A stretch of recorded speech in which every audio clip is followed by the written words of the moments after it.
First of all, Professor, thank you for making the time for this conversation. When I got your email a little bit over a month ago that you're open to have a conversation of this kind, of course, I felt happy and excited, but I also felt very lucky to have this opportunity. And I thought there are probably many others who would like to ask a question to you. So what I did was I posted a couple of posts on different social media platforms, and I basically asked, hey, if you ever had a chance to ask the professor a question, what would that be? Now I did Okay. gather some of those questions, but there's one response that was not a question, and I think I'd like Right. to start with that, and I'll just quote the response. The response was like this: no question, but please tell Professor Damodaran how much we love him and appreciate everything that he's done and continues doing for the community. And that was the top response. Thank you. So I think that Thank you. there is a lot of love and gratitude from student of yours, basically from all over the world. I describe myself as a teacher first and foremost. And the payoff for all of, when people ask me why I do what I do, it's the payoff from having an impact on other people's thinking and the way they think through issues. So thank you for that. Yeah.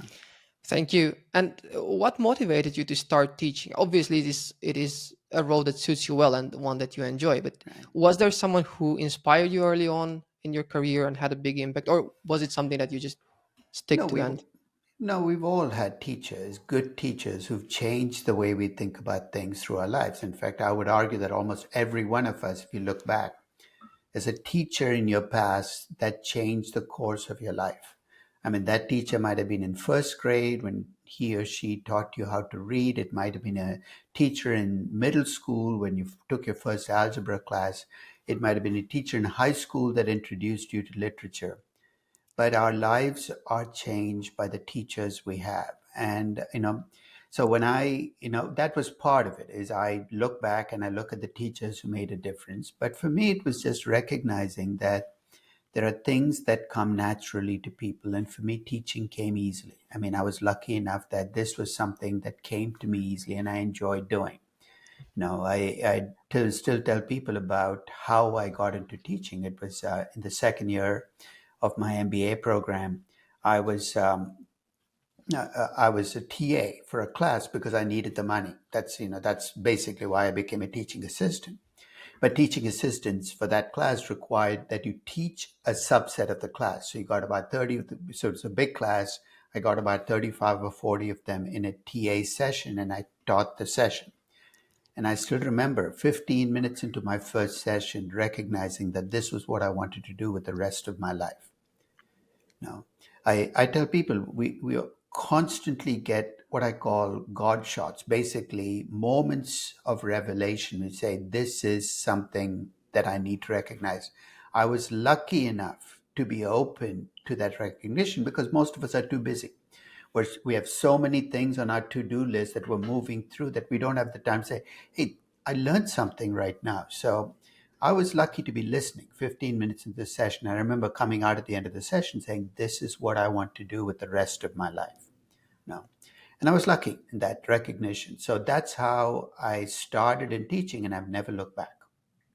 okay, obviously that came very early in your life as well. I mean, that was almost 40 years ago. Right. But if we go back in time and you weren't allowed to teach or to work in the field of finance and valuation, what would you do? Do you have another passion of yours I that? don't know because I've never explored anything else. I'm interested in numbers, but I don't think I could ever work as a banker, an accountant, an actuary because, I'm a dabbler. I move on from topic to topic. I move on from things that interest me to things that, and even within teaching, I didn't go the traditional academic route where you pick an area and you specialize in it, you dig deeper and deeper. I was a generalist from day one. I wanted to teach and I wanted to be know a little bit about a lot of things rather than a lot about a few things. So I would have found, I think, something that allowed me to kind of to build on that because I don't think I would have been good or happy as a specialist in one specific area.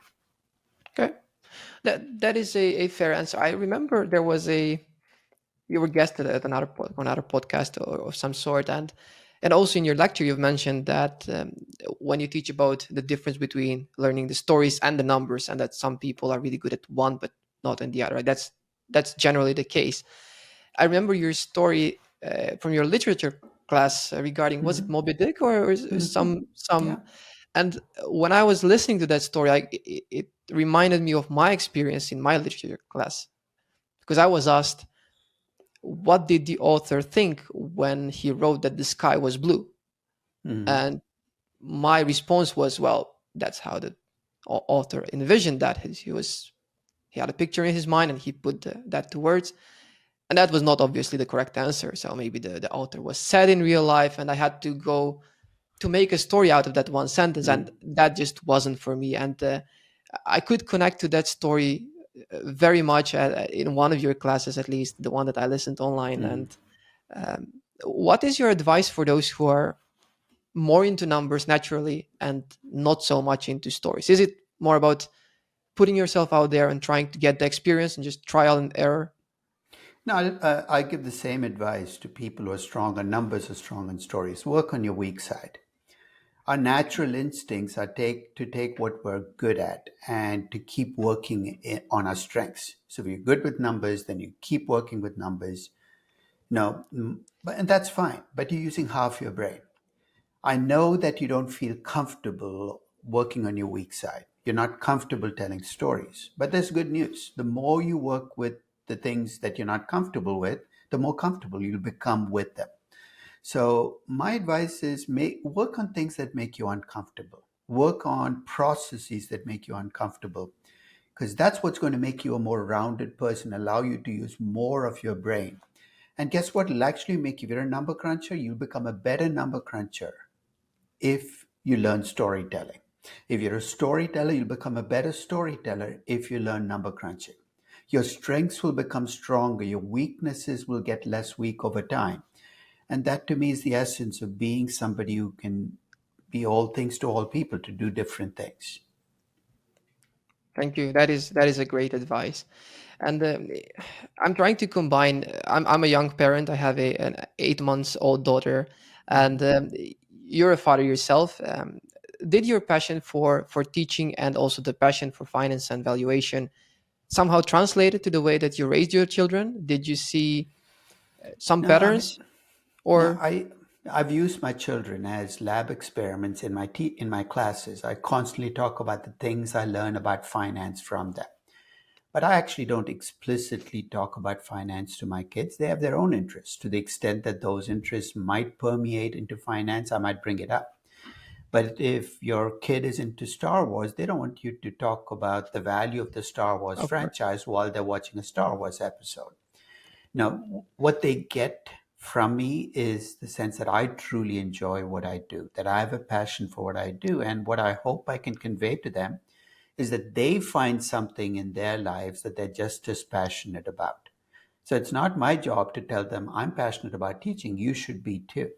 So I think that your kids will find their own passions, but all you can convey to them is that you truly enjoy what you do. And if they're curious and they want to learn more about what you do, then they will ask. Yeah, that's a fair point. Do you oftentimes get questions when it comes to finance, and it doesn't have to be from the children, but in from relatives in general? Maybe investment advice or meme stocks or cryptocurrencies All the time, right? all the time. All the time. And I never give advice because I tell them, look, the essence of good investing is you take ownership of your own decisions. And I think I've stayed true to that principle. That's why when I value companies, I say, look, I'm not valuing companies for other people. I'm valuing companies for myself, for my decisions. And I try to keep my valuations open where people can say, I disagree with you.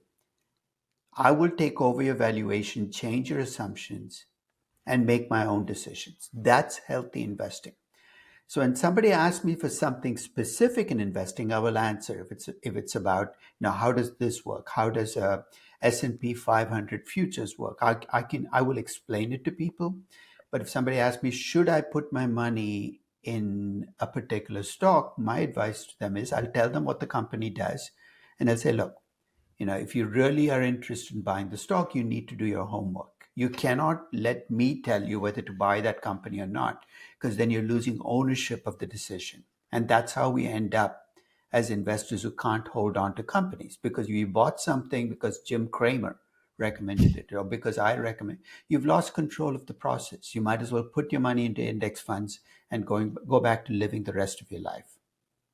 I agree. And what I like most is being open to disagreement, respectful disagreement, because I don't think it's rational to defend a valuation that's based on assumptions when nobody knows what the future brings.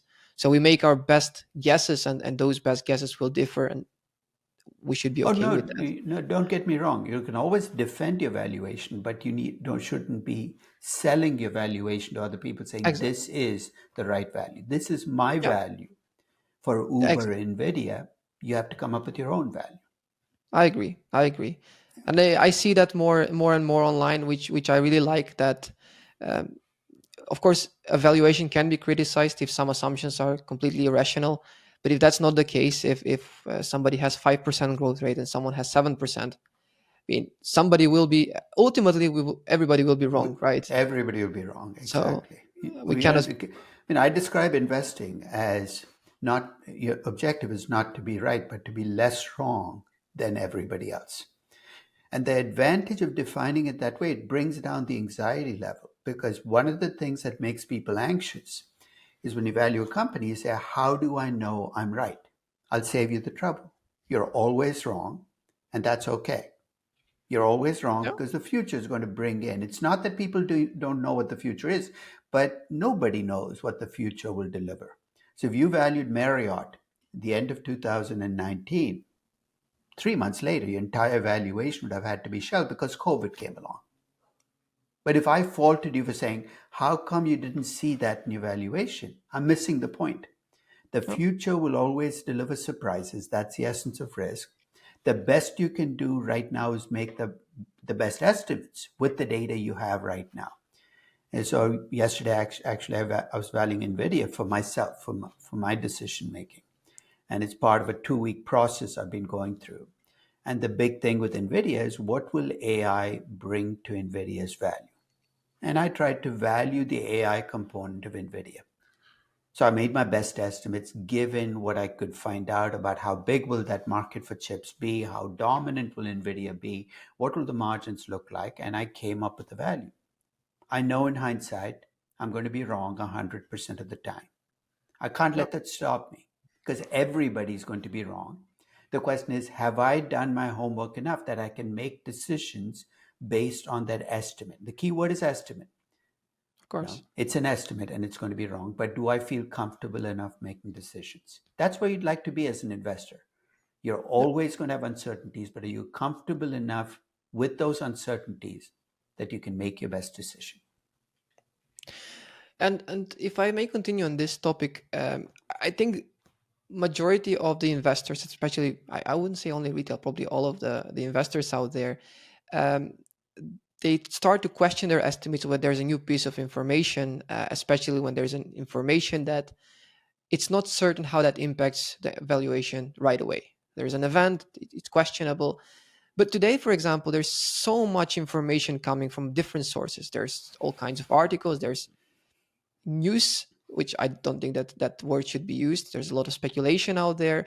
And as humans, of course, we have emotions, and if these type of information reach out to us, obviously it's easier. I was reading a book by this about this recently, but if we do something about it, so if we're holding a company and then we exit the position, we feel that we were in control, as opposed to if we read some information, and we do nothing about it, and it turns out that that was an important information, then we get to blame ourselves. At least that is the average human being. Now, if we go back in time, there wasn't so much information out there. There were times when even to get the stock price, you had to wait. Do you think that the retail investor, for example, would be better off in those times with less information, or today when you can get any type of information about any company, some supporting your decision and some going against it? The question is, how even is the playing field? So if you go back 40 years, it's true that investors had less information. But there were some investors who had access to more information. I'll give you a very simple example. This has nothing to do with insider information. If you lived in New York in 1980 or 1975, you had an advantage over an investor who lived in Des Moines, Iowa. Why? Because the SEC offices were down the street from you in New York. You could take the subway there because all of the filings were physical. They were in those offices. So investors in New York had an advantage over investors in the rest of the US. People who worked at investment banks who had access to information, who were able to ask for prospectuses, had an advantage over people who were retail investors who didn't have that. So it's true that it was less problematic making decisions 40 years ago for retail investors, but you also had an information disadvantage versus. The good news for retail investors, the information advantage has disappeared entirely. What an equity research analyst at Goldman Sachs uses to value NVIDIA is exactly the same information that I have as an investor sitting 3,000 miles away in my home. So that's good news. The bad news is we're drowning in data. I use the word data because data does not become information until you process it, which means for every 100 news stories I read about NVIDIA, 95 are distractions. I should be throwing them away. One of the things you will get better at in valuation, if you work at it, is learning what to ignore as opposed to what you should be using. So I think that's the key in investing is learning those news stories that are distractions. And to do that, you need a framework for thinking about value that you're comfortable with. That's why I developed my framework for value. It's not that it's somehow there's no rocket science in my basic intrinsic value framework. It's been around forever. It's parsimonious. It's built around 6 or 7 inputs. And anytime I look at a news story, all I have to do is ask myself a question: what changes because of this news story?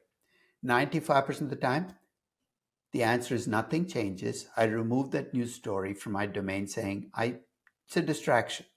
So having a way of thinking about values is what allows me to screen information to decide what's valuable and what's not. And I will not thrust my structure on you, but you need a way of thinking about investing in value that's yours, that you're comfortable with, which you can use to screen data to decide what's information and what's distraction. Because if you don't do that, you're going to end up drowning in data and making bad decisions. That's a fair point. I remember a couple of examples from the automotive companies that were using this gas emission. There was this device to lower artificially the level so that when they're being tested, obviously that's not Yeah. allowed, The and they got some Volkswagen fines. scandal. Yeah. Yes, and I Volkswagen. think there were A couple two other, or yeah. three companies, and what I saw was obviously that's something that should have an impact on the valuation, right? Because there will be a fine anyway coming in. Right. And I was looking at the share price at just the short term movement, just to see how the market reacts to that. And in all cases, there was 10 to 15% decline in the first week, and rationally, the decline should be the amount of the fine on top of the lost revenue, of the lost market share due to this information, right? In reality, other than investors, very few customers would hear that news and would actually be impacted for the future decisions when it comes to, or it would be maybe 5, 10 years down the line. So they didn't have any impact when it comes to the financials of the company. There was the fine, of course, and in all cases, the price recovered in less than 10 days after that. So that was news that was there for a very short period of time, and then it recovered extremely well. Um, and of course, there could be a lot of other variables during the same time, but it's interesting to see how the same news is being judged at one point in time, and just 1 week later, then they decided, okay, that's actually not uh, that important as we thought initially. So yeah, You're laying the foundations for one of the most dangerous investing strategies that's out there, which is what I call knee-jerk contrarian investing. Because let's take your story to the next step. If you take that evidence on Volkswagen and the car companies and extrapolate it and say, look, this means markets overreact to big bad news. So here's what I'm going to do. I'm going to buy companies right after big bad news because if you're right, there should be a recovery across these companies and I should make money. There are strategies in investing where you make money most of the time. And this is one of those strategies. You make money most of the time. But when you lose money, you lose so much money, it's catastrophic, that it can wipe out 5 or 6 or 7 years of making money. Yep. So the problem with the knee-jerk contrarian strategy is 9 times out of 10, you're going to get that 6, 7, 8% recovery in stock price because the market overreacted. But then you're going to buy SVB, Silicon Valley Bank, right after the bad news hits, Yep. and a week later lose 100%. So I would caution people on the strategy. I'm not saying it's a bad strategy, but one of the reasons some strategies have to be extended over time, is there is this risk of what I call catastrophic. It's a skewed strategy. It wins most of the time, but when it loses, the risks are catastrophic. I'll give you another strategy which people claim makes money. You know that if you sell deep out of the money options, basically you collect money when you sell the option. And because they're deep out of the money, most of the time you get to keep the premium. And I've seen online people arguing this is an easy way to make money. Look, over the last 8 years, look at how much money I've made. And then one day, the entire conversation goes silent. Why? Because that person did what they'd be doing for 8 years. And on that one trade, they wiped out 8 years of work. So you have to be careful about strategies like that, which win. When they win, they don't win by big amounts, but when they Yep. lose catastrophic amounts. So that's why it's difficult to devise an investing strategy that's knee jerk. I'll tell you a way in which you can make it less knee jerk. You look at companies right after bad news, really bad news. But rather than buy every company, you actually bring your valuation framework into play and ask, does that drop in value make sense given what I see in the fundamentals of the company? And 8 of the 10 companies, you might say, look, it does make sense. It's plausible that this drop reflects a long term loss in value. But maybe the 2 out of 10 that you've separated might be the companies that you decide to invest in because there you've tilted the odds in your favor. So anytime you see a strategy that at the core of it, somebody says that's an easy way to make money, be skeptical. There are no easy ways to make money. There are just ways of making money that look easy because you haven't looked hard enough. Always ask the follow-up question. What is the potential downside and how do I reduce that potential downside?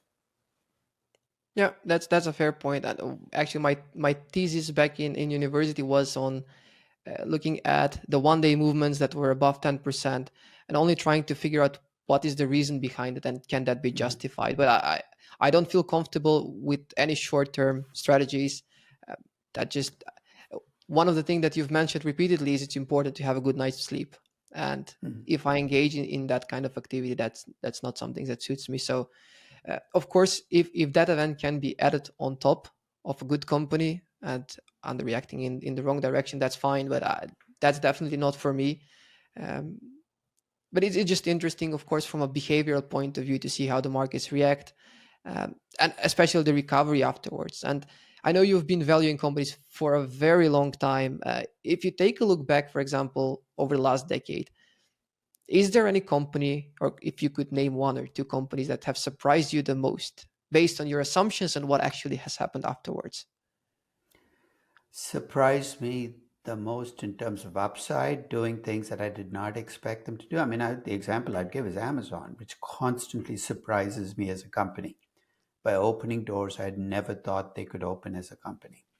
I mean, the essence of becoming a great company is you deliver surprises over time that are always in the same direction. Some of that comes from luck, but at some point you got to say, this is not luck. After the second or third surprise, you have to start incorporating into the story. Let's take an example. I told you I valued NVIDIA. NVIDIA over the last decade seems to have been at every party that's happened in the market ahead of the party. So the first thing they jumped on was gaming before gaming was big. They jumped onto crypto before crypto was big. They seem to have jumped into AI before AI was big. So when I valued NVIDIA this time, I said, look, the first time around, you can say it was luck. The second time around, maybe really good luck. The third time around, you got to say, this is not just luck, it's systematic. There's something this company is doing that's allowing them to get ahead of the game on big trends. So when I valued NVIDIA, not only did I value AI and automotive chips, which they've entered into, which is also going to be a big market, I built in an expectation that there'll be other trends in the future that they get ahead of. And that'll translate into higher growth, higher margins, higher value for the company. So at some point in time, you can't let a company surprise you constantly. It's got to become part of your story. Because if it's not part of your story, you're letting yourself get surprised over and over again. There's something wrong with the way you're setting your expectations. So, first surprise, perfectly okay. Second surprise, I can live with. Third time, you tell me it's still a surprise, then I think we need to look at the process by which you're bringing these surprises into your story. That's an interesting way to look at it. Um, so historically, of course, ideally you would like to be surprised positively if you already hold a stock, and then the positive surprise is something that everybody would like to have. Doesn't that worry you that if you anticipate, let's say, better results due to better R&D and being ahead of everything, but that doesn't happen in the future, isn't that a bit of a disadvantage, maybe, that you're already Yeah. adding something to the story that could not happen? Maybe it will not happen. But if your expectations are expectations, you either have to trust your expectations and act on them, or say, look, I don't have I can't trust my expectations. If you can't trust your expectations, then steer away from companies which have require a great deal of your value to come from expectations. This is what drives people to becoming old-time value investors, right? Where you buy companies where you're less likely to be surprised. You buy Coca-Cola because there's not much surprise left. The upside of that strategy is you have fewer expectations built in. The downside of that strategy is, guess what kinds of companies are going to end up in your portfolio? Older companies, companies that are reaching the end of their great lives. So you have to accept the trade off. Investing is about trade offs. And if you don't feel comfortable making expectations and buying based on expectations, you will never buy a growth company. Ever. Yeah, Right? that's How will a yeah, growth that's a fair company ever point. make it? Yeah. But I think valuing the old companies, obviously, that's I do understand that that fits some people's portfolios, but from a process point of view, going through that exercise, that's not where the fun is. At least for me, the fun is where there's a lot more unknowns, where it's not just unknown for me, but for everyone else, and I'm Yeah. trying to make an estimate about that. And the Um, chances that the market's made a mistake is greater when there's a lot of uncertainty than when there isn't. I'll give you one exception to this, which is when a market goes into a crisis and people start selling everything. Then you might find some of those old mature companies where there's very little uncertainty end up at a price that you say, look, I can buy Coca-Cola at a bargain basement price because people are just panicking. They're selling everything. hmm. So that's the other scenario is if you're unwilling to deal with uncertainties about individual companies, but you're willing to deal with the uncertainties at the overall market level, it's still a trade-off. You might be able to stick with your mature company strategy and still get a lot of upside. Hmm. Would you classify Levi's at the moment at this category? I know that you've spoken about that some time ago. Recently, it's not performing as it should have. It should, but Yeah. it is a great brand, and it's been here for a very long time. And uh, based on my expectation, I cannot imagine that it's not around for decades to come. I mean, let's be quite clear though. If you buy Levi's, don't expect the company to go up tenfold, right? This is not Of going to course. be an NVIDIA for you.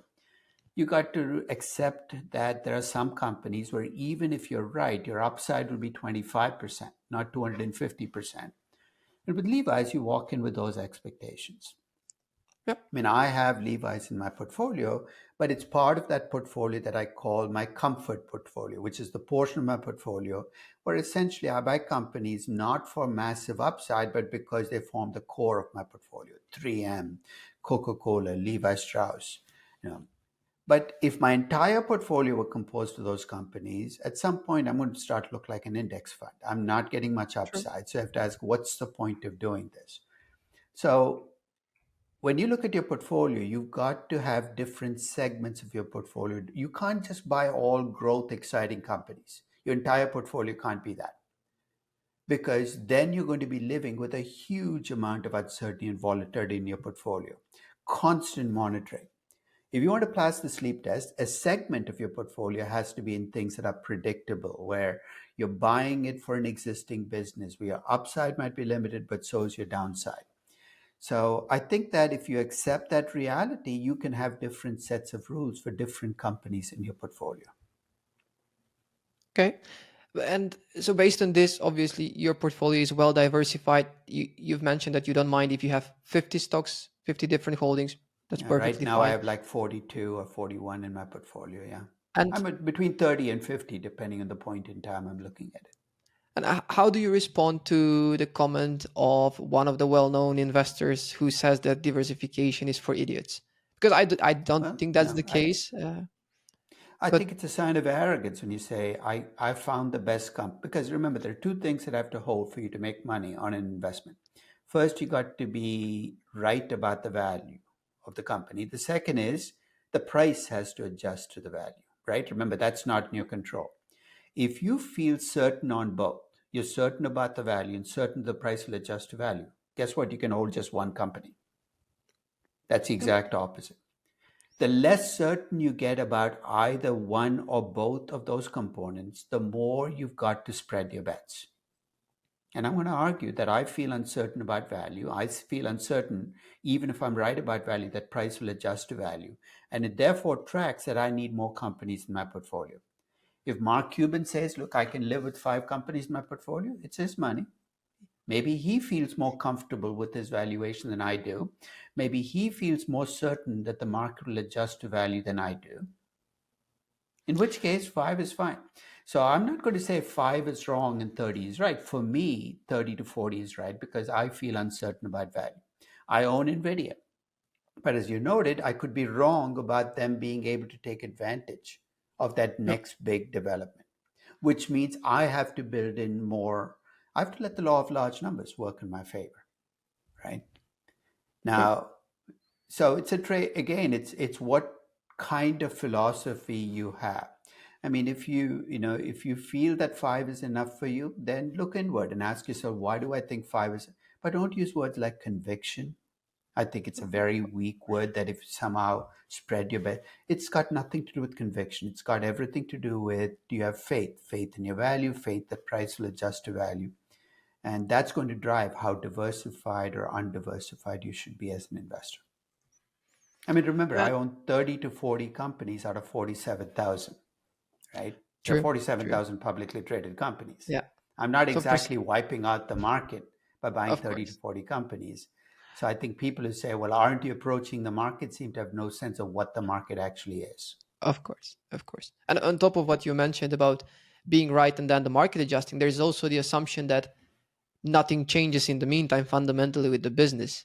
And there could be plenty That's of, part of of, things that, that's part of you being right about value, right? Because you are yeah, making your story has to be right.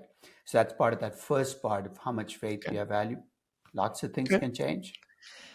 And you mentioned NVIDIA, and obviously there's a lot of hype now around AI. There's a lot of disruption happening. And there was an article that I read that there was a case made that there's some comparison between AI and the dot com because there's a lot of good things that came out of the dot com, but also there were plenty of examples of companies that just added dot com to their name that had nothing to do with the internet and just right along. There are companies today as well who mention AI that in fact might have nothing to do with AI. Um, do you think that it will be comparable in that sense that we have a lot of Yeah, I mean, disruption and big winners? I think AI has the potential, unlike the metaverse or cloud, to have the kinds of effects that PCs had in the 1980s, .com had in the 1990s, that the smartphone had Yep. in the first part of this century, and social media had over the last decade. Four big movements: PC, .com, smartphone, social media. Why were they movements? Because they affected the way we live. The reason AI has so much more resonance than the metaverse is everybody has a chat GPT story, right? They kind of know that this is, even if they've never used it, is going to start to change the way they work and live. So from that perspective, AI is clearly going to have an impact.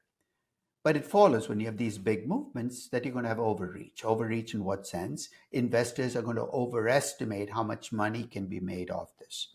Investors are going to attach far too high a price for every company in this space. Because here are the other things that are true when you look at the previous four that I explained, right? PCs. There were a few big winners that came out of each of these movements. You take the 1980s, the PC business. You know what the biggest winner was? It was Microsoft, a Right. company that made software for PCs. You take the 1990s, .com. Biggest winner, of course, was Amazon.com. Smartphone business, biggest winner was Apple. Then you take, but the key is there are few big winners. These businesses, these movements seem to create businesses which are winner take all businesses. So the two, three, four companies that end up dominating this business are going to make a ton of money. Right now, if you ask people who those winners will be, they'll say it's NVIDIA and Microsoft, because at the start of every movement, we anoint the players then. If you ask Yep. people at the start of the 1980s, who's going to win the PC business? You know, the answer was IBM. It's well positioned. IBM is going to make a lot of PCs.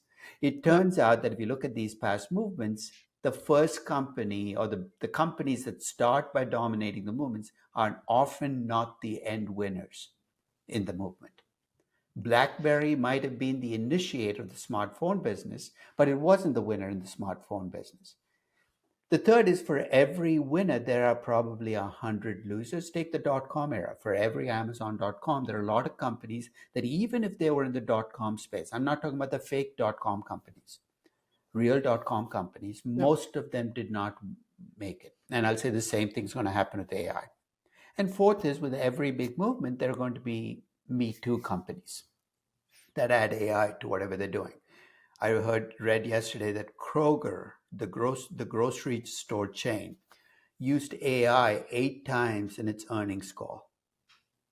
Now let me ask you a question: what's AI got to do with grocery shopping, right? But you're going to see that happen. It's human nature Yep. to throw AI into almost every conversation. So I think it has the potential to change the way we live and work, but it also doesn't mean that it's an easy. It's not going to be easy making money on it. One final thing: every one of these movements has also created losers and costs for society, right? The PC business created a whole generation of jobs that were lost. And also, it created a whole set of issues that came from people working with PCs all the time, starting with carpal tunnel syndrome to, all kinds of other issues. The .com boom changed the way we live and work, but it created a whole set of costs for society. Same thing with the smartphone and the social media. We often talk about the benefits of these big movements, but we really don't think about, hey, everything in life is a trade off. There's going to be a net cost to society as well. How big will that cost be? People are just starting to explore that with AI, but I'll guarantee you that 10 years from now, AI might have changed the way we live and work, but we're also going to look at things that came out of AI and say, that wasn't good, just like we did with social media. So, like Yep. every big movement, I think it's going to have winners, it's going to have losers. Society is going to win on some things, lose on others. Will we benefit in the net as society from doing it? I don't know yet. That's what's going to play out. Mhm. And you mentioned a couple of companies that used to be leaders, and then at some point there was another one who built a better product, a more innovative one that take over. Um, do you think in this category Tesla also falls? Because even though they are building cars, a product that we had before, it's built an electric one, and they I, have a different starting point compared to the old car manufacturers. but Tesla's changed the business, right? It's not just that they came in. They've made the business an electric car business. They changed the conversation entirely. Will they continue to dominate to the degree that they've dominated in the past? No, because last year 60% of the electric cars sold in the US were Teslas. That market share can't stand up because you're going to get competition, but you're also going to be selling a lot more cars. So I think Tesla is in a very different position. It already, I mean, this is no longer a small. Electric cars are now a big chunk of essentially what the auto business is thinking about, and Tesla already dominates it. So unlike the names that I threw out, which were very early in the movement, in this case, I think Tesla has managed to be one of those few cases where it was at the start of the electric car business, but because this is such a difficult business to get into, and that's what sets electric cars apart from .com, anybody could start an online business. Very few people can start an electric car business. That's one reason why I think early movers in those businesses have an advantage over early movers in technology or PCs, because you don't get enough of a running jump to be well ahead of people who come after you. Yeah. And um, maybe speaking of, I don't want to repeat topics that you've touched upon in your lectures and in other guest appearances. Um, when I looked at Twitter, that was before Elon Musk bought it. What I saw is that they spent a lot on the research and development, and at least my expectation for that kind of expense is that it should yield something new, something different, something better. If I look back at what Twitter introduced over the last 3, 4, 5 years before that, I didn't see much, at least not to justify that large expense. Um, as someone who looks at companies, do you also try to connect the individual parts of the operating expense? So, for example, R&D with okay, what's coming, or how have has the It's company justified that? implicitly you have to, right? Whether you do it explicitly or not, it's not. With NVIDIA, is R&D what's allowing them? I think it's too generic a statement. They're clearly doing R&D, but so is every other semiconductor chip company. It's not a high R&D relative to those companies. What NVIDIA seems to do, though, is direct the R&D towards these trend spaces ahead of time. It directed R&D to AI before any other semiconductor company even realized there was a big market for AI. So it's not just how much you're spending, but what you're spending it on, where you're focusing the R&D. I mean, Twitter's basic problem we've known from day one, which is it is a platform that attracts a lot of people, but people don't stay on the platform very long. I think early in this process, when they were estimating how much time people spent on different platforms, Facebook was like 51 minutes a day. Twitter was 3, 4, 5 minutes a day. Why? Because the nature of what makes it attractive as a platform, which is you say things in 100 it used to be 140 characters, meant that people didn't stay on. So Twitter's challenge over its entire lifetime is how do we keep people on the platform for longer periods? And nothing that they tried seemed to stick. I mean, that's why you see Elon experimenting with other things like long Yeah. form media on Twitter. You want people to stay on the platform because Yeah. when they stay on the platform, you can do other things with them. You can sell them advertising, you can sell them products. So I think the key for Twitter always has been how do you keep people engaged and staying on? No. Mm. And I think that Twitter hasn't quite figured that out yet. But I can see that much of the experimentation in Twitter is how do you make the platform more sticky? And with that, we follow the higher monetization per user. Exactly. Now, if they can extend the 4, 5, 6 minutes to 15, 20, 25 minutes, that's going to have a huge impact Yeah. on how much value they have as a company. Okay. Thanks for sharing that, Professor. Um, I'd like to ask you for what is the most common misconception that you think there is when it comes to valuation? At least in your experience, is there That something that you pricing, think yeah, the people biggest take as granted? misconception is that pricing is value, right? So when people say I value the company using a PE ratio and these 15 other companies, they have to recognize they've priced the company. To me, that's the biggest challenge. Is I see equity research analysts use the word value and they've used an EV to EBITDA multiple and peer group. So I think Mm. that if we can get rid of that misconception, the conversation will become a lot healthier. because value is about understanding businesses and cash. It's not better or worse than pricing, it's just different. Now, Hmm. And over the years, you've seen many reports and valuations coming from professionals in these big companies. What is the worst mistake that you see, other than of course this misconception? Do you see maybe going into too much detail, trying to forecast every single line, where in fact that's yeah, and too much of a dependence on the past, right? Most valuations are just extrapolations of past history, which leave you with two problems. One is your valuation becomes incredibly mechanical because each line item is built on past growth.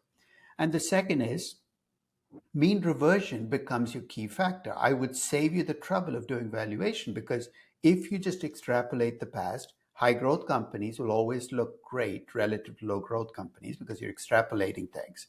So I think the problem, much of valuation has become financial modeling, and financial modeling by its very nature requires past data being extrapolated. So I think that is to me the biggest challenge in valuation is getting people to look at the past, but recognize that's the past. Your job is to forecast the future. Sometimes the past will help you, but no, sometimes it's useless. no. That's a very good point, and I've been I think in the very beginning I also tried to make sense of it that way. If I take a look at the history, I would think of it as this is what the management proved that the company can do, can grow at a certain rate, but obviously that doesn't have to do anything with the future. It could be completely different, it could be better, it could be worse, and trying to make sense of other data, sometimes externally market related, is something that I've added a bit later on. But I do recognize that at least early on to make more use of the historical data than I should have.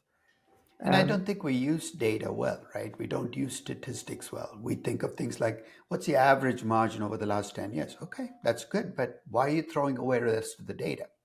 And 30 years ago, I could have seen this excuse of how do I bring in distributions? But today, you can actually deal with data, the entire data, rather than take single number out of the data and throw away the rest. So if you're going to use data, use it well. Use all of the data, not just pieces of the data in your extrapolation. okay. Professor, if you don't mind, I would like to go back to a bit more personal questions, Yeah. because we can. I think I can talk about this and ask questions for weeks, but I don't. I respect your time, and I don't want to keep you probably more than 45, 50 minutes on this conversation, and I appreciate every second of it. Um, Early in your career, you've started and you found something that you liked and you continued with it. If you look over this 40-year period, almost 40 years, uh, what is the most fun project that you worked on that at the very beginning you probably didn't expect to be involved in? Is there something that stands out as extraordinary, maybe, or Yeah, I maybe told you, compared to I'm the a expectations dabbler. back then? Yeah. I'm a dabbler. I start on things. I never expect them to last very long. And some of them end up being. I mean, remember, I valued Amazon in 1997. Why? Because it was curious. I never thought I would be talking about Amazon in 1998. 26 years later, I valued Amazon every single year. It became the basis for one of my books, The Dark Side of Valuation. I remember June of 2014 reading a news story about a company called Uber raising money from venture capitalists. And I said, I'm going to write about Uber. I've never heard of the company. I don't know what it does. I never expected to be more than I wrote the post in like 2.5 hours where I essentially tried to value the company. But it became the foundation for the narrative and numbers, the entire discussion, the part of my class that's about stories. Because with Uber, there were no numbers. I had to essentially construct the valuation of a story. And I recognized that this wasn't just Uber. This was going to be true for any young company, startups, companies early in the life cycle. So all too often, I start these processes going, and once a process going, 9 times out of 10, it's two posts, and I'm done, and I move on. But that one time out of 10, I find myself returning to something over and over again because it each time I write about it, I realize there are depths to it I didn't think about. Finally, I mean, this December, my latest book is coming out on the corporate life cycle. It's a topic again that 15 years ago, you asked me about the corporate life cycle. I would look and say, what? A what? You know, but Uh, somewhere along the way, I started talking about thinking about companies in terms of where do they fall in the life cycle. I might have written a blog about it. Then along the way, I found myself returning to it over and over again. And then I started bringing it into my classes. And over time, it's become very much a construct that's now part of every class I teach. And over time, I've developed enough thinking about it that I say, you know what? I think I can make this a book. I've never in my life started by saying, I want to write a book. I've started by saying, I want to write about this because it interests me. And over time, if it interests me enough and I keep returning to it, maybe there'll be enough material there that I can teach a class around it or write a book about it. It's very interesting that you combine teaching as a profession, but also a kind of a lifelong learning personality as such, and it really combines well. On one side, teaching and probably all the questions that you get sometimes pushes you to see something different, and then that comes back into classes, and it's Yeah. a cycle that obviously helps you as a teacher, as a human being, but also all of us who get to consume all this content. So it's very interesting to see how all of that comes back together. You know, what I realize is the more I know, the more I realize what I don't know. Right? I mean, that's why I describe valuation as a craft, which is you never master it. You keep working at it and keep working at it, and I'm glad that's true because now one day if I woke up and said I've mastered this, I'd be incredibly bored.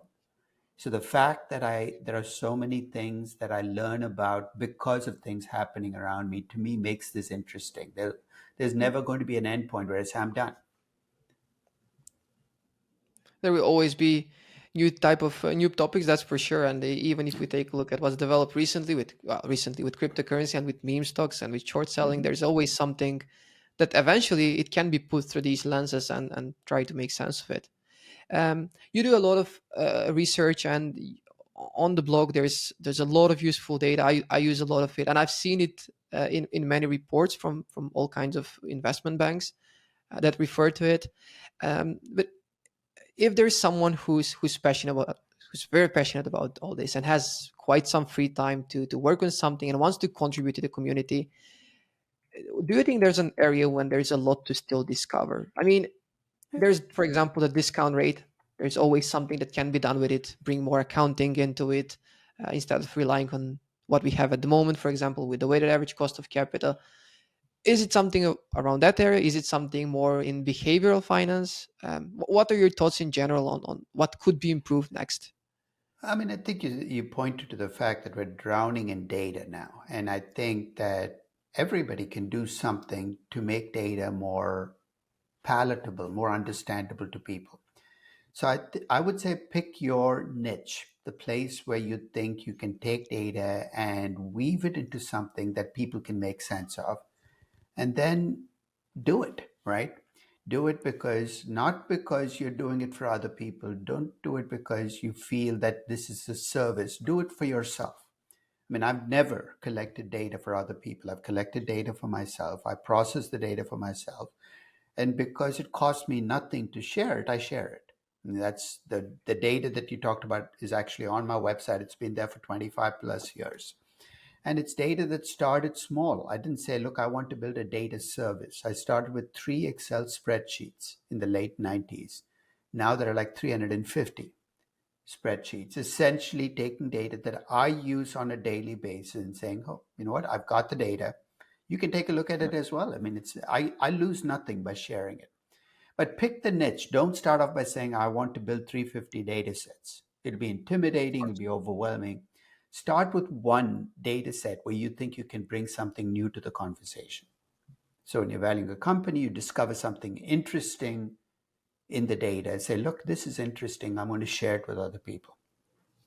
And if it works, then you can share other things along the way. I mean, learning is incremental. Building these things is incremental. And if you do it incrementally, over time, you'll be surprised and how much it adds up to. That's a great advice. You do so much stuff, and not only collecting the data, which is a lot of work, and processing all of that, teaching. Even this conversation is not something that is part of your regular activities. It's something that you choose to do. Um, what? How does a day in your life look like with all this stuff going on, with all the learning and teaching and hobbies of yours? walk us through. It doesn't have to be a weekend. Let's say a weekday of life of a day in life of yours. Yeah, I get up very early. I get up around 5 o'clock because my wife goes off to teach, and so I no, I'm up.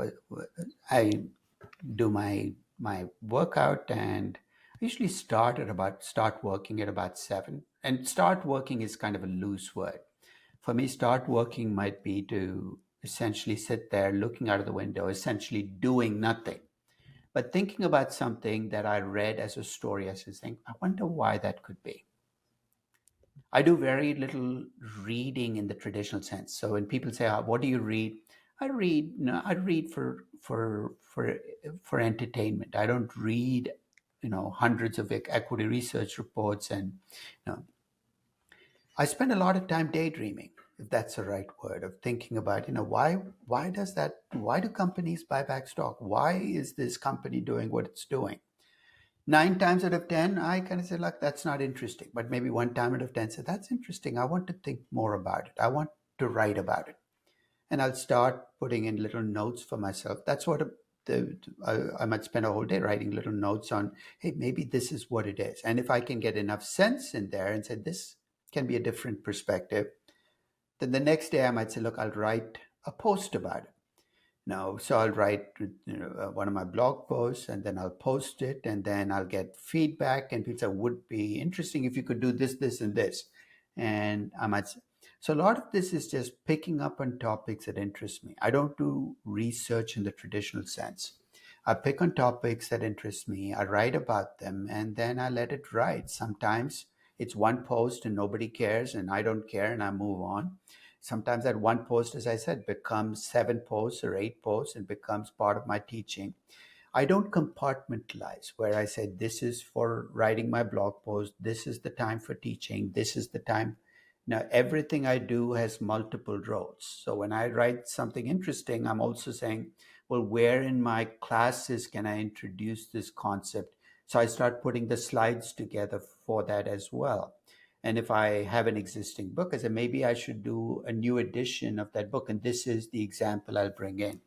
So the more you can do multiple things with each task, the more you can get accomplished. Otherwise, you don't have enough time in the day to do all the things that you plan to do. Yeah. And So that my is typical day starts at 7. I'm usually done with the bulk of my serious work by 2 or 3 in the afternoon. No, because I don't think the human mind is capable of being productive 16 hours a day.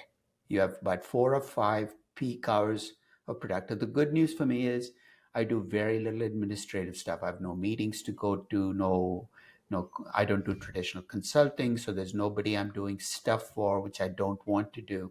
So that allows me almost entirely a free time period to essentially fit what I'm interested in. okay. That is an average day, let's say by 2 3 p.m. And when you refer to work, it's basically what you feel like doing and you think is productive at that Where I point in think I time. can, it's not just productive, but I think I can add something to the conversation. Yeah, So sometimes I'll pick a topic and I'll say, look, I think this is the answer.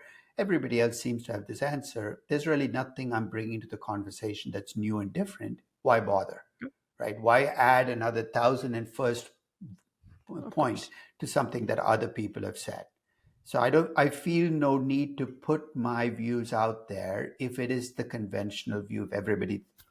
I tend to be more likely to write about things where if I might have a different twist on something or a different skew, where I say, okay, this could bring a different subject to the conversation here. So unless I feel I have something to add to the conversation, I feel no need to write about something just because it's out there. No. So when people ask me sometimes, why haven't you written a post in a month and a half? I say, look, it's because I have nothing interesting to say. Yeah, If I have something interesting and new to say, then there's plenty of people who write every week or every day. They have hundreds of pages. No, I'm not interested in being somebody who writes for the sake of writing. I mean, I'm not. of course. That's not my rationale. Yeah, it is important to add value. I agree. And if we move forward with the day after, let's say 2 3 p.m., Is it then more time to relax and spend time with Yeah, family? exactly. That's exactly what I do. I take the dog for a walk. I kind of chill, relax, but your mind doesn't stop working. It's not like from 3 to the next morning, I'm not thinking. Yeah. I'm reading a new story and my mind goes off. So sometimes just letting your mind wander is more productive than most people realize. We are in an age where we're taught that if you're not doing something, it's not on a to do list, you're being unproductive. That's not true. Your brain left to itself can find productive ways if you can guide it along the way.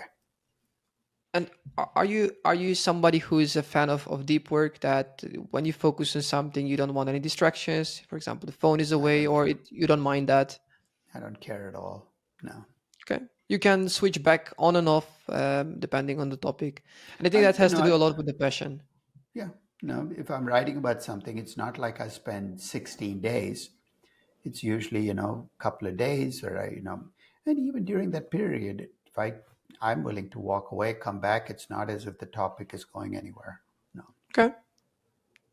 Perfect. Thanks, Professor. I have one last question. Even though you mentioned that you are not the biggest reader, maybe at the last years, I'm sure that you've read a lot of interesting books over the last decades. If you could share a book that comes to mind, it doesn't have to be in the field of finance. It could be anything that just state you have memories of.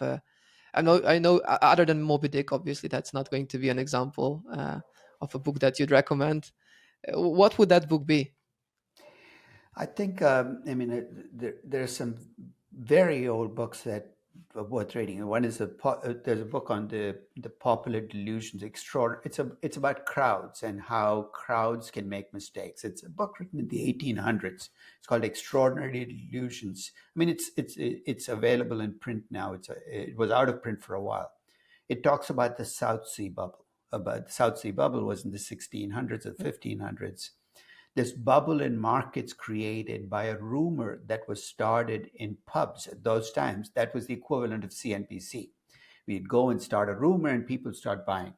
And it's interesting reading those books because you realize how little things have changed, how much we are Yeah. creatures of our emotions, how news gets spread, how it becomes rumors, how rumors drive bubbles. So, I mean, sometimes one of my other favorite books is a book called A Conspiracy of Paper.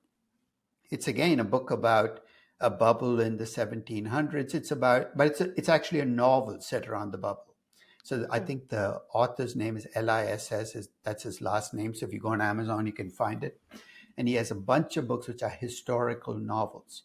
So I, I, I don't read a lot of business books by themselves or investing books because many of them preach to the converted. They believe that they have the one true way of investing, and I don't believe that's true.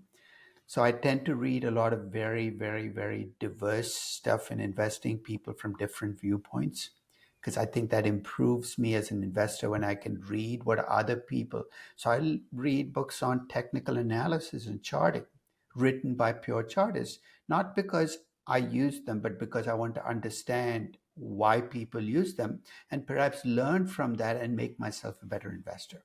So my advice if you're reading is try to read not 100 books about Warren Buffett over and over again, but read about Buffett, read about Lynch, read about, great traders over the time, how do people make money, and then think about creating your own core philosophy that is yours because Yeah. it's your money that you're investing. Of course. And these books, despite being written for a time that was well behind us, I mean, the human the Human behavior emotions hasn't are changed human as emotions, much. right? Greed, fear. I mean, you see it play out in very Yeah. much the same ways. And I think it makes you understand then why you might get a different set. You take a pub, the most you can get is 15 people listening in. You take CNBC, you might have 15,000 people. You take Reddit, you might have Yeah. 15 million people. What we've done is we've essentially increase the reach of rumors, which effectively Mm. explains why momentum has become stronger than it used to be, and why, when you have panics, they tend to happen in hyperspeed because things can flow through. Perfect. That makes a lot of sense, and let's see how this all evolves with AI. Maybe we have even quicker reaction to all this stuff. Um, Professor, I don't want to keep you any longer. I appreciate every second of your time for this conversation. I think that this me thanking you is also from the name of all the viewers. Everything that you share is extremely valuable, and in my opinion, um, if someone has to name a popular teacher that was there over the last century, maybe the first thing would go to Benjamin Graham, because his right, Ben Graham is still a legend. But I think your name is definitely up there as well, especially what you mentioned. The mediums have changed, and the number of people that you've reached is definitely far larger, far bigger than what he did. Even though there's of course one person whose name is still up there because of he was his student. Thank you. Thank you very much for your time. Thank you. Appreciate it.